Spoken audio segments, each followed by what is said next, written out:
ഈ മാളികപ്പുറം സിനിമ ഞാൻ ചേട്ടനെ പരിചയപ്പെടുന്നതിന് മുന്നേ അല്ലേ ആ സിനിമ ഉണ്ടായിരുന്നത്.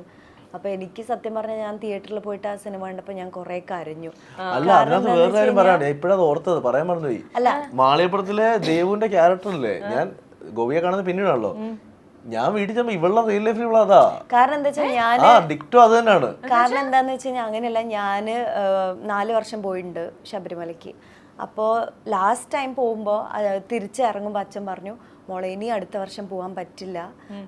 അതും 4ാമത്തെ പ്രാവശ്യം പോകുന്നത് ഞാൻ കുറെ കരഞ്ഞിട്ട് എന്നെ ഇപ്രാവശ്യം കൂടെ കൊണ്ടുപോകും അങ്ങനെ കുറെ കരഞ്ഞിട്ടാണ് 10 വയസ്സ് വരെയല്ലേ പോകാൻ പറ്റുള്ളൂ. അപ്പോൾ ഒരു പോണോ വേണ്ടയോ എന്നുള്ളൊരു ഇതിൽ അച്ഛനും കൺഫ്യൂസ്ഡ് ആയിരുന്നു. അപ്പം ഞാൻ കുറേ വാശി പിടിച്ചിട്ടാണ് എന്നെ കൊണ്ടുപോയത്. ലാസ്റ്റ് ടൈം എനിക്ക് ഓർമ്മയുണ്ട്, ഞാൻ മല കയറുമ്പോൾ സാധാരണ കുട്ടികളെ ഈ പോലീസ് എടുത്ത് പൊക്കുമല്ലോ, ഞാൻ സമ്മതിച്ചില്ല. ഞാൻ എല്ലാ പടിയും ചവിട്ടി തൊട്ട് തലയിൽ വെച്ചിട്ടാണ് ഞാൻ കയറിയത്. എന്നിട്ട് ലാസ്റ്റ് ടൈം 4ാമത്തെ പ്രാവശ്യം മല ഇറങ്ങുമ്പോൾ അച്ഛൻ പറഞ്ഞു, മോളെ ഇനി പറ്റില്ല കേട്ടോ, അടുത്ത വർഷം പറ്റില്ല എന്ന് പറഞ്ഞപ്പോൾ ഞാൻ കരഞ്ഞു. അത് കഴിഞ്ഞിട്ടും പിന്നെ അച്ഛൻ മലയ്ക്ക് പോകുമ്പോഴൊക്കെ എന്നെ ഫോൺ ചെയ്തിട്ട് അതായത് ഞാൻ കോളേജിൽ പഠിക്കുമ്പോൾ, അപ്പോഴൊന്നും ഫോണില്ലായിരുന്നു, കോളേജിൽ പഠിക്കുമ്പോൾ അച്ഛൻ ഫോൺ ചെയ്തിട്ട് എന്നെ ഹരിവരാസനം കേൾപ്പിക്കുമായിരുന്നു. എന്തോ ഒരു ഇമോഷൻ ഉണ്ടായിരുന്നു എനിക്ക്.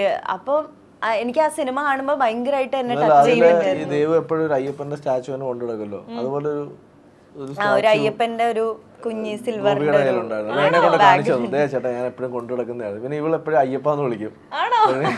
ഞാൻ ഇത് കൊള്ളാലോ. പക്ഷെ അത് സിനിമയ്ക്ക് ഇറങ്ങിയ ശേഷമാണ് ഞാൻ ഇത് കാണുന്നത്.